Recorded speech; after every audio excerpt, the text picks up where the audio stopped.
TPCSI fans, you want to revolutionize your sports investing habits? Allow me to tell you about WagerWire. WagerWire is an app that helps you become a superior bettor by allowing you to sync all your sports books and track all your bets in one place. See your current action, your betting history, and stats. You could also sign up for sports books and collect bonus offers. Follow them at WagerWire on X, as it's the best account on the platform. Head to App Store or Play Store now and search WagerWire and download the app.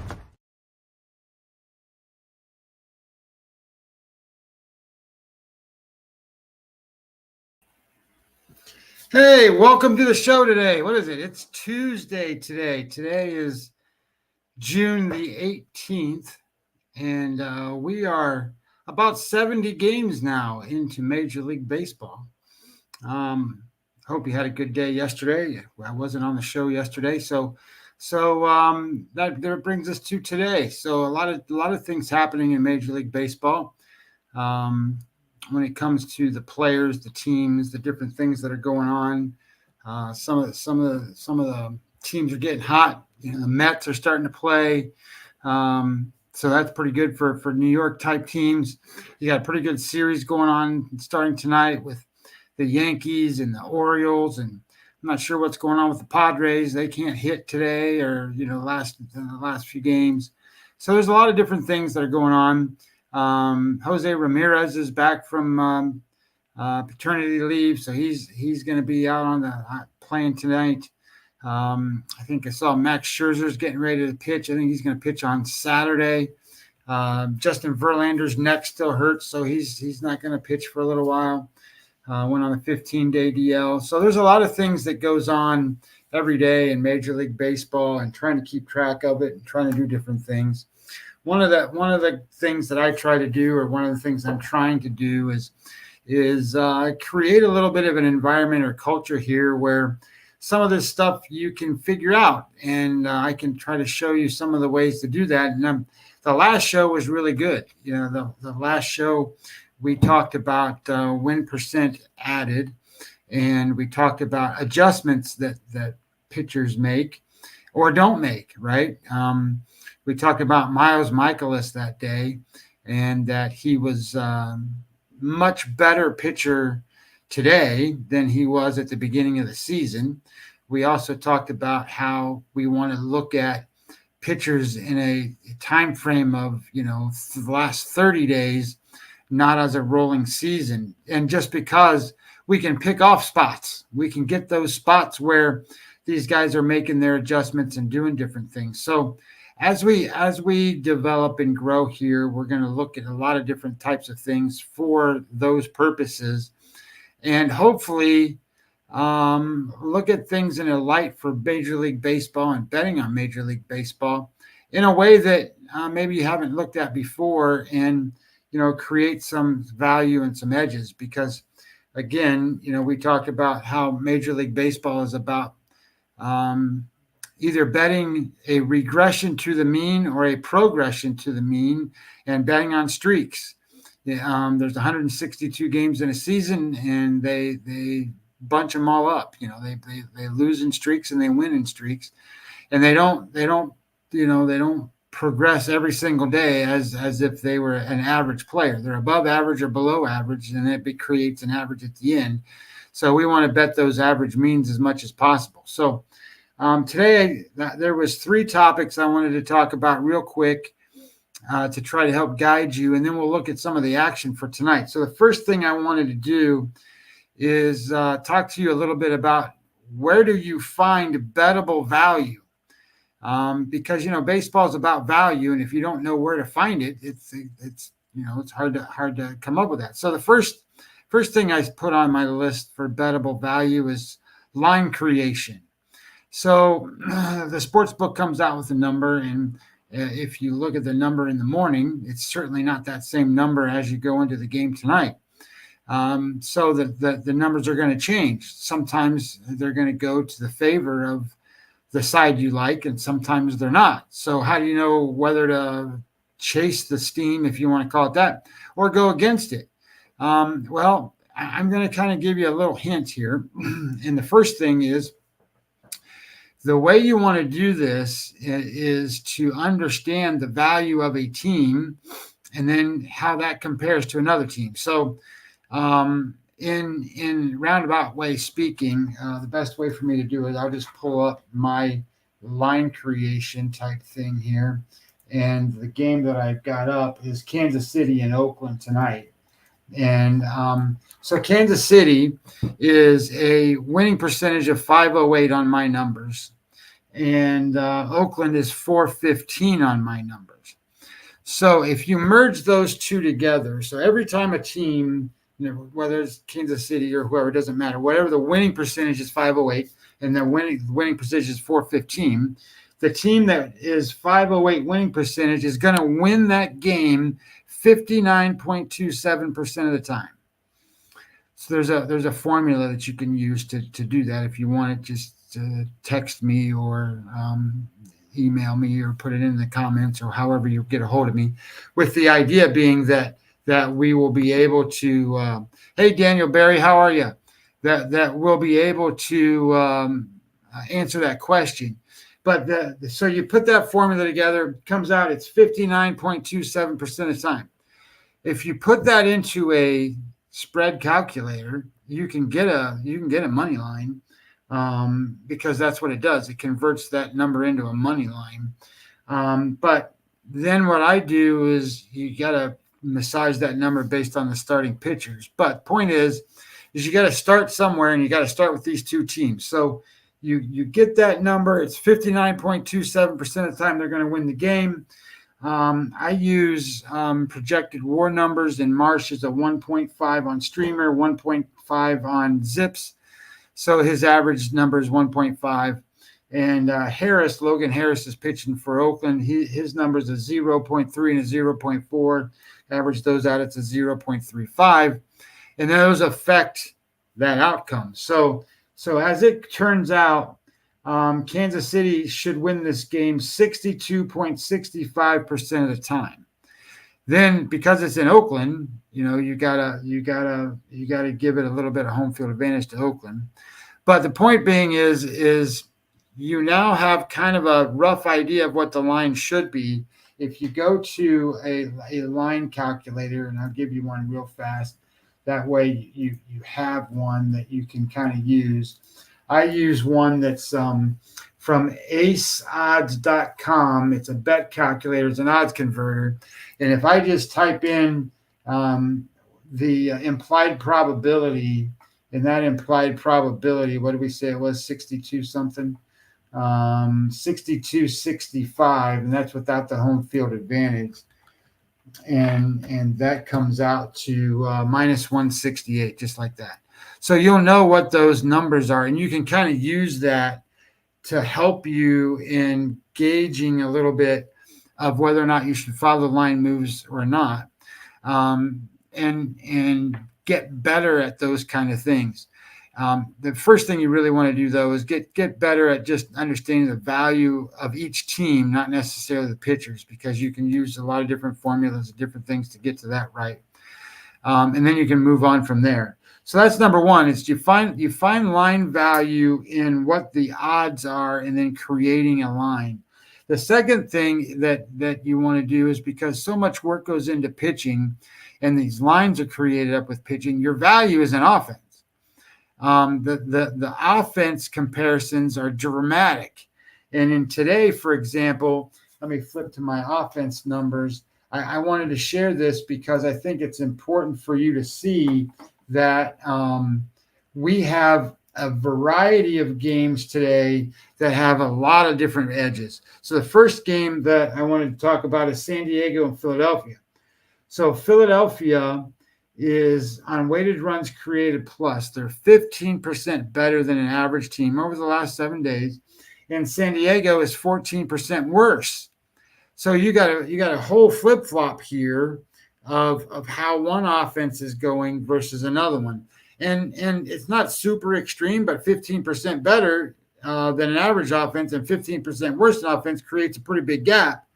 If you look at that on offensive WAR rankings, it's 9th for Philadelphia and 27th for San Diego. Philadelphia scoring 4.6 runs a game, and San Diego only 3.2. Then you take that and you look at it and go, okay, well, what's the line? What's the number? Well, earlier today, the number wasn't even close to what I had it. I had Philadelphia as quite a big favorite today with Nola on the mound, and it opened up a lot smaller, but it's gotten way up there. It's closer to where my number is today. So there's not a whole lot of value in this game, but I wanted to share the idea that you can find value, especially early in the day, especially if you can find an offense you can bet on, because that's not what people do. People go out and they go, I could spend all this time on the pitcher.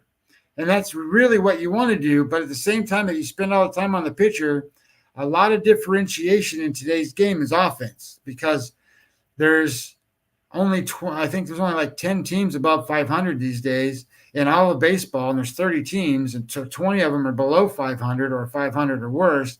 And offensively, there's not that many teams that are scoring a whole bunch of runs and getting a lot of base hits. So you have a big edge on offense that nobody counts. So count your offense. So Philadelphia is one of them. The Boston Red Sox is a great one. So the Boston Red Sox today, for example, their offensive WAR ranking for the last 7 days is a 4. There's only 3 teams better than them in Major League Baseball. The Toronto Blue Jays is 17, so they're kind of in the middle, but it's bottom middle, right? And then if you look at it, it's the Boston Red Sox are 48% better than an average offense. Holy crap, 48% better than an average offense. That's like, oh my gosh, that's outstanding. They're scoring 6-point runs per game right now. So that's a major, major edge when you consider the fact that the Blue Jays score 3.8 runs per game and have an average offense of 0. They're right at the median line. So they're average to an average offense, and the Red Sox are 48% to an average offense. And when you consider the fact that Houck is pitching, you got a better pitcher, and you got a better bullpen, and you got them as a really tiny favorite. So I think you got to go back to the Red Sox here. So again, we'll get into the handicap part of that in a minute. But the point is, there's value that you can use and look at on an offensive side. So that was one thing. Minnesota's another one. They're the number 1 offense in baseball. They're scoring 7.8 runs a game. They're 96% better than an average offense right now. And they're playing the Rays today that score 4 runs a game and are 12th. So they're above, not top 10, but just outside the top 10, the Rays, but they're getting demolished by what Minnesota can do right now. So there's a lot of different variables and a lot of things to look at here. One of the plays we're going to talk about is related to this aspect. And then we wanted to talk about those edges that we bet on the last time. And those edges are major league pitchers that they start off bad. The year-to-date numbers don't look good. They recognize that. They go to work. They make adjustments. They make changes, and then they get better. Miles Michaelis was in that spot. We bet against Dylan Cease because he was great, and now he's not. So we got value in those things. So those are value spots that aren't built into the numbers. They're not into the line. So you can bet on these things. The last thing we wanted to talk about today in regards to that before we get into these games, win percentage added. I want to keep throwing this out there because it's a data point that nobody uses, and it's critically important to understand what it is. When a starting pitcher pitches, he's going to make good pitches and he's going to get outs. Whatever the outcome of the pitch was, whether it was a strike, it was a ball hit to the first baseman, it was a home run, whatever it is, it's going to be charted. And it's going to be charted as a plus pitch or a minus pitch. So as they go through, they get a catalog of everything that was good and a catalog of everything that was bad. They put them on a column. They say, okay, here's all the pluses, here's all the minuses. And at the end, let's subtract them out. Did you have more better pitching performances where you got outs and good pitches, or did you have more mistakes? Did the batters hit the ball, they hit home runs? So you got WPA plus and WPA minus. And we want to bet on those pitchers that are WPA plus, and nobody even looks at this number. So I think that's a very big edge because those pitchers get outs. Those pitchers give up very few runs. They're good for unders. They're good for opponent team total unders. They're good for covering run lines for your team, because if your team scores, say, 3 and you only give up 1, you can cover the number. So I like the idea that WPA is a very, very big data point. Lastly, before we get into this, I heard a guy talk the other day about something called ERA plus. So I wanted to make sure that everybody's aware of what I do and what I look at versus what other people think they know and what they do, because ERA plus is a StatCast metric, and StatCast is based off of swing velocity. It's based off of launch angles, barrel rates, things like that, as opposed to data points where you're actually talking about earned runs, walks, strikeouts. Sabermetrics are designed to create a data point that tells you something very specific. And StatCast metrics are created through a theory, somebody's X average, what his expected batting average is, in a StatCast world is based off of exit velocity. That's how they try to derive what his batting average is going to be. Whereas in a sabermetric world, a XFIP number, or let's just put it this way, a FIP number, fielding independent pitching, that's a specific measure that looks at and puts it out in an ERA format so you can see it real well, of what the data is for home runs, walks, and strikeouts. So all the things that aren't included in where you need a defense. That's why I call it fielding independent pitching. So it's 2 different things. StatCast is almost made up, where there's theories being involved. There's a lot of different things kind of included in these. And I don't use StatCast for anything, 100% nothing. It's all sabermetrics because it's proven, it's methodological, it's thought through very well, and it's specific to wanting a specific data point, and I can get it. Whereas StatCast is made up of launch angles and, barrel rates and exit velocities and, stuff like that. So I don't use that. And if you hear people talk, just make sure you understand what you heard and understand what they're saying, because I don't know sometimes that these guys that tell you things know what they're talking about. Like he was trying to use that comment in a form of this pitcher was lucky because his XERA, expected ERA number was whatever. And again, that's because of barrel rates and, exit velocities off the bat and stuff like that. So I guess he's trying to use that as a measure to describe something of his play. But I want to make sure that we're clear and clean on a lot of topics that I talk about. So having said that, we talked about those 3 things. We talked about some stuff. Let's get into some of the fun stuff, right? I don't have any questions so far. I don't have anybody wanting any specific game. If you got a game you want me to break down live, or if you have something you want me to talk about, or a question, make sure you ask it, because I will certainly do my best to answer it as best as I can. So let's talk about a game specific. And the one I wanted to talk to you about here is we're going to talk about the St. Louis Cardinals game. We're going to talk about the Cardinals, and they're going to be playing the Marlins today. And this game, well, let's not talk about it because it's already started. But so the point I was going to make here is that a lot of times you can do a couple things. You're never going to hear me talk baseball-wise about CLV. Closing line value. And in this case, The game opened at minus 150. It got bet down to minus 129. And again, if you liked the St. Louis side, then you're getting a sale.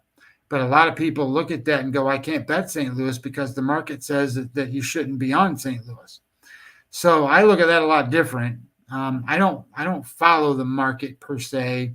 It's not that I don't respect it. I don't follow it per se. I look at my number. And if my number gives me more value and I get this price more on sale, then that'll be great, and I'll play it. But if not, and I've done that a lot. The people that ask me for plays and stuff, I put that stuff in there a lot where I wait, and then the line comes down. I bet that on the Dodgers a lot this year. They, as the closer to game time come, the public has been, or the bettings have all been against the Dodgers, so the number's been a lot better. Heck, that means they're on sale to me. So I go and buy them on sale, and they go win, and I'm like, holy crap, that was great. Otherwise, I don't play them because they're too high cost. So we're going to skip this game only because it's already started. Looking at the score, it's 3-2 right now. Looks like Miami is ahead in that game. So we can talk about some other things, some other games, some other values here. And one of the other ones that was on my list to talk about today was the Seattle Mariners against the Cleveland Guardians. And I'm going to tell you right now, I hate this play, but that's not how I do it. You do things all based off of value. I don't want to bet against the Cleveland Guardians ever. That team is unbelievable to me. They get guys on base, they move them around, they play old school baseball, then they hit a couple home runs, and then all of a sudden they're ahead 4-0, 5-0, and then you can't come back against their bullpen, and then they win the game. And I go, oh my God, how did this happen? It's death by paper cut. They just go out there and hit a guy, get on base, get a walk, do something, steal a base. But they drive in the runs. They when they get an opportunity, they get them in. But the reason that I wanted to talk about this play is not because of how great the Guardians are. It's because Tristan McKenzie, nicknamed Sticks, if you've never seen him before, he's about 6'4", and I think he weighs 135 pounds. I mean, he's a little tiny, skinny kid, goes out there and throws. And at one time was probably considered like their second best pitcher. He was almost an ace and pitched really, really good. Then he had a shoulder problem. And since his shoulder problem, he's not the same pitcher. And when I say he's not the same pitcher, I mean he's not even close to the same pitcher. So let's start with SOPS plus on Tristan McKenzie. Now remember what that is. OPS, right, is on-base percentage plus slugging. So this is how a pitcher controls the opponent's defense. And the plus just levels the playing field in reference to all the different fields, right? So that it makes everything legit, so that a pitcher that pitches in Colorado or Arizona or whatever doesn't get overly abused on these stats. And then the S part of it is a predictive number. So in his particular case, McKenzie, his last 28 days, SOPS plus is a 169. Now, this is graded on a 100% scale. So that means he's 69% worse than an average pitcher at controlling the opponent's offense. That's not very good. So then you look at it and go, well, what's the pitcher for Seattle? Well, Miller, he's a 66 in that spot. So that means he's a 44 or 34% better than average pitcher at controlling the opponent's offense. So just in that one measure, you can see you got a big pitching edge for Seattle, not for Cleveland. And then you back this off and you look at it from a starting pitcher perspective, and you go to the WPA we talked about. And WPA-wise, McKenzie's a minus 0.40. That means he is in the 25% worst of all pitchers right now in the last 30 days of making mistakes. He throws more errant pitches, more bad pitches, more pitches that gets hit than he does pitches that do well. And the other side of that, Miller's in the top 25% of pitching that way. He's very good. So then you look at it and break it out, and you can see it. 1.65 whip rate. Anything over a 1 is not very good for a starting pitcher. Anything over 1.5 is terrible. And McKenzie's 1.65. So he's allowing almost 1.5 guys to get on base per inning. If he does that and they give up a home run, okay, well, there's 2 runs. Just like that, bing, bing, bing, 2 runs, 2 runs, 2 runs. And that's what offenses do now. They try to score 2-3 runs at a time. His home run rate is the worst I've ever seen. And it's 3.48. He's giving up 3.5 home runs per 9 innings. So he's getting smashed. So when you start to think about kind of how this lays out, this is not a good scene because Seattle, they're not the best offensive team in the world, but that team hits home runs. That's how they score all their runs. They rank 22nd in offense, so they're in the bottom 2/3 of all the offense. But in isolated power, they're 14th, so right in the middle of the pack and actually a little bit above middle of the pack. So you look at it and you go, wow, that's kind of interesting. Can they take advantage of this pitcher tonight? Well, yes, they can. And when you start to look at how the line works out and what the number on this game is, go back to the live line here. You're looking at McKenzie opened at -120. At Bookmaker, it's 135. Circa's 128. South Point's 136. So let's just say it's 130 to 135. You're going to be able to bet Seattle plus money and plus 120-ish on this game. And in terms of value, I don't think you can get any better. You've got a better pitcher. You certainly don't have a better bullpen, but you got a better pitcher, and you've got an opportunity for the offense to capitalize. Now, I do a thing where I have a score predictor, and my score predictor is based totally different than what anybody else does. I look at it like this. A Major League Baseball team, it takes 2 hits to score 1 run. So based off of all the data you can look at, theoretically, you can figure out how many hits are going to happen in a game. So then you can kind of determine how many runs are going to be scored. So I look at this, and my score predictor in this game comes out Seattle 4.7 runs and Cleveland 3.5 runs. So 4.7 runs to 3.5 runs. I'm the underdog. I like the pitcher tonight. I think it's a good spot. Now, he's off of a good start, so we kind of got to be a little bit careful here.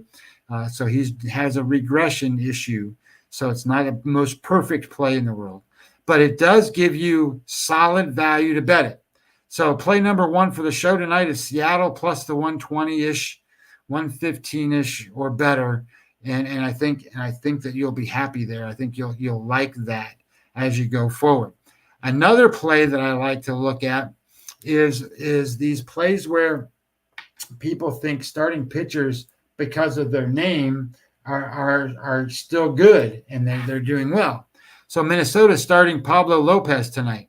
So Pablo Lopez last year he's right up in the Cy Young kind of caliber pitcher. The year before that, I think he was still with Miami. Maybe he was traded, but he's been a good pitcher. This year, he's an average pitcher at best, and I can tell you that by looking at his SOPS plus for the season, and it's a 113. That means he's 13% worse at controlling the opponent's offense for the whole year. In his last 28 days, he's a 149, so even worse. And tonight, they play the Tampa Bay Rays. Now, the Tampa Bay Rays offense, when you come into that, is you look at it and go, well, can they capitalize?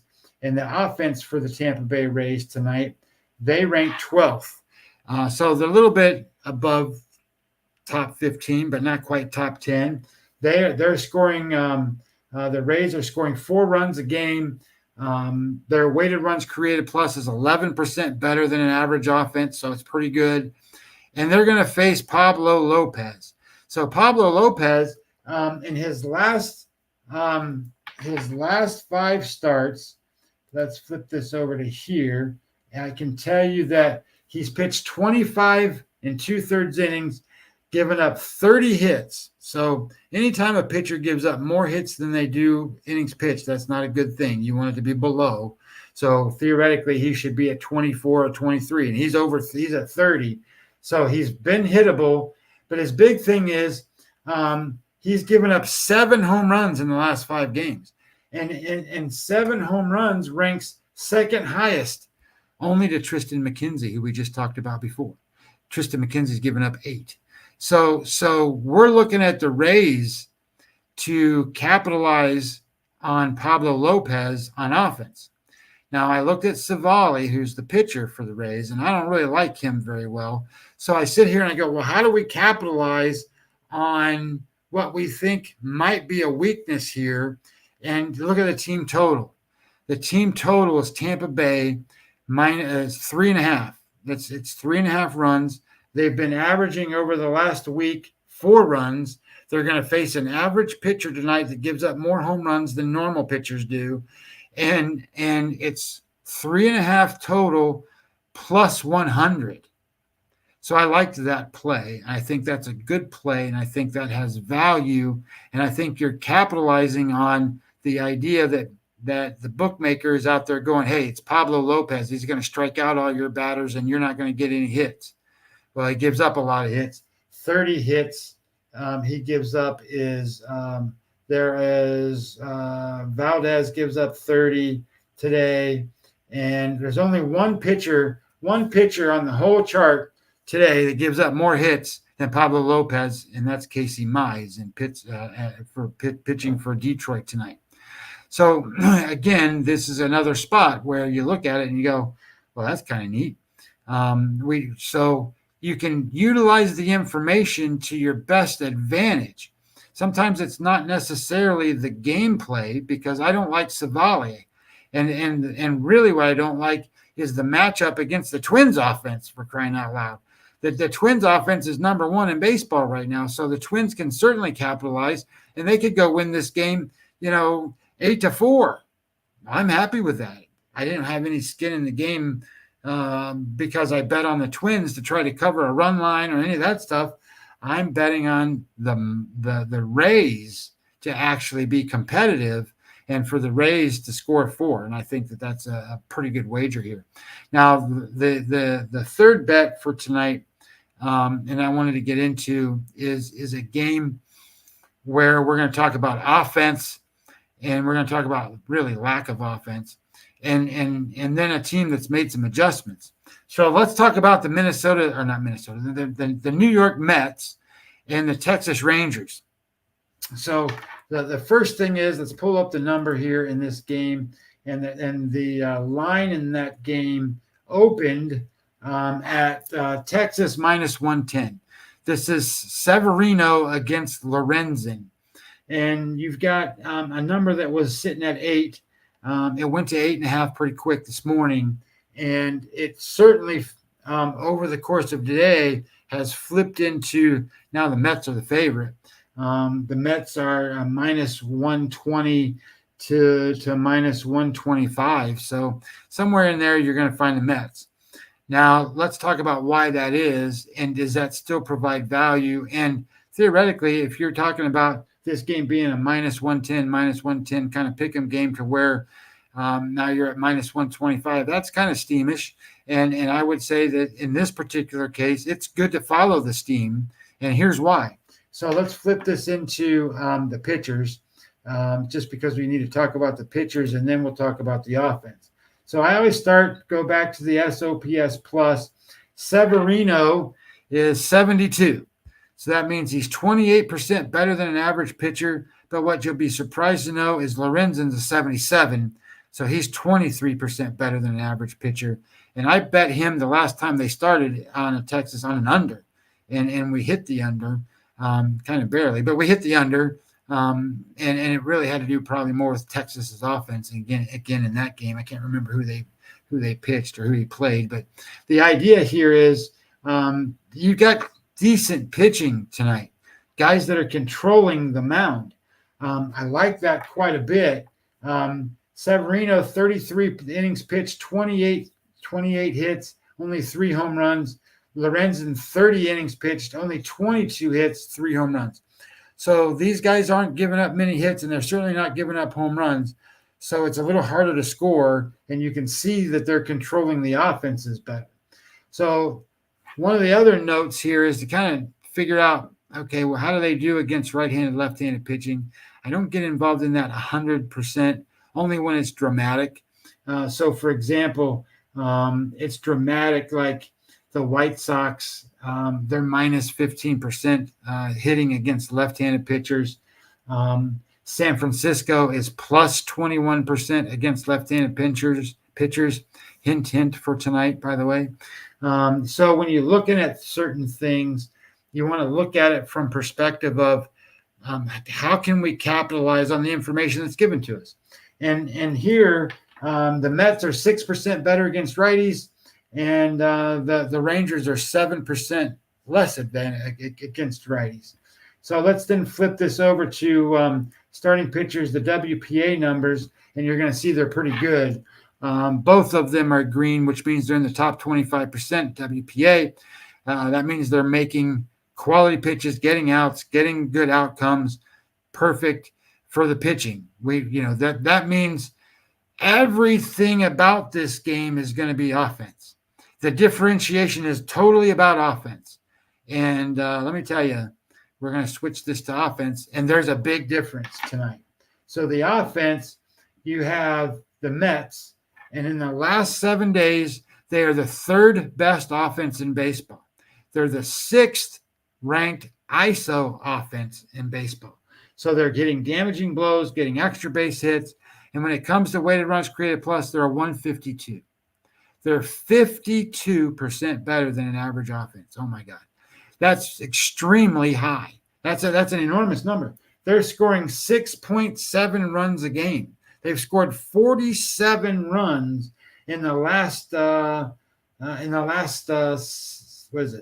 last 7 games. That's a lot.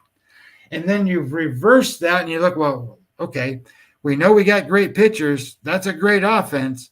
So let's see. Texas's offense, how does it match up against a good pitcher? Well, they have scored 17 runs in the last 7 games. That's 2.4 runs a game. That's 3 times worse than the Mets. That's terrible. And they ranked 30th out of 30 teams, and they're 30th out of 30 teams in isolated power. That's even crazy when you consider who's on that team and who hits. So they are minus 53% in weighted runs created plus. So they're 53% worse than an average offense, and the Mets are 50% better. You got it's an unbelievable offensive advantage for the Mets tonight. And to me, that makes this a valuable opportunity to take advantage of a low number. It was much better when it was a pick'em price, but even at 120, it's still a good value bet. You make the bet, you follow the steam, and you write it out, and you go. Because the other thing you look at here is you go, well, what happens if it gets close at the end? Well, the Mets have fixed their problem in the bullpen. They're 5th in all of baseball in the last 14 days in bullpen rank. They've pitched 39 innings. Now, remember, we talked about you pitch innings and then how many hits per innings, right? You want it to be less than the innings pitched. Well, they've pitched 39.1 innings, only give up 20 hits. 20. And they've only walked 9 guys in that time. So they're not putting guys on, but you've got to go beat the Mets to beat the Mets. And I don't think that the Rangers have that ability in them. The Rangers, by the way, 46 innings pitched, 40 hits, and 23 walks and 7 homers out of their bullpen. So that's a lot. And I think that we can capitalize on that. So tonight's show, we got 3 plays. I think we hit with Seattle. We talked about how Tristan McKenzie's not necessarily a great spot here. You know, that's a plus 120-ish kind of play. We talked about the team total with the Tampa Bay Rays over 3.5. I think that's a pretty good number. And then we just hit with the Mets. So again, these are not, I'm not out here telling you to go bet minus 180s, 190s, or play big, crazy run line numbers or any of that stuff. You can find value every single day playing Major League Baseball.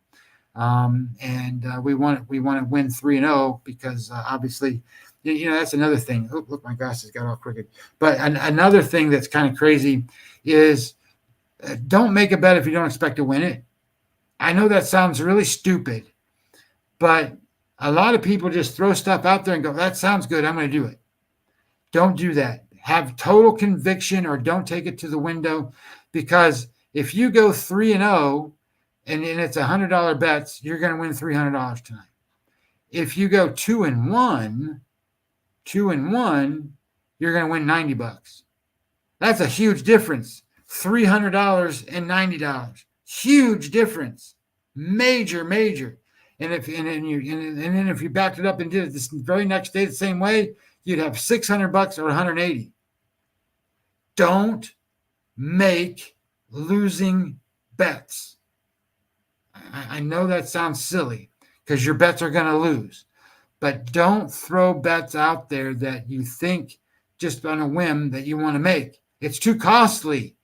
It hurts your bank account. So make your bets count, make them matter, and kind of go from there. So anyway, that's the show for tonight. I hope everybody does well. I want to make sure that you can find me, right? So just follow my Twitter, jump on, become a follower at Webby20MLB on the Twitter site. Go to my website, mlb-daily.com. There's plenty of information in there, lots of different segments broken out different ways. If you want to become a client, you can do that too. It's $100 for the season. I'm not out here trying to rip people off. So click the button, sign up. If you just want to get, anytime that I post our new article, it'll come to your email. Just sign up for the website. It's a free newsletter, and it'll come to you that way. So lots of different ways to get a hold of me. Certainly through my email, certainly through Twitter. You can DM on the show. There's a comment section. I keep looking for people to ask questions about games, because I'll break them down live for you if you have one, or if you have a question, we can do it. That's the way my shows used to go. You used to have people come on, wait to see what I was going to talk about, and then they'd go, oh yeah, I got a question about this game and this game and this game. And as long as they were before the game started, I'd answer them for them. So if you have that, we can do those kinds of things. But next show will be tomorrow. I plan on doing these shows on Tuesdays, Wednesdays, Fridays, and Saturdays and Sundays. Through the week, they'll be at 6:15, so we can capitalize on the later game starts. And on the weekends, we'll start them at noon so that we can get the 1 o'clock stuff in. So again, I thank everybody for jumping on. A lot of people on the show today. It looks like had a good time. If you have any questions or concerns, make sure you leave comments. Go like the show on Twitter and on YouTube. All that stuff matters. I'm using East Coast Jeff's studio, so it helps him. It helps me. Go like and subscribe so that you can get this content on a regular basis. It's important. Anyway, that all being said, thanks for joining. Have a great day. Good luck tonight, and I will see you tomorrow.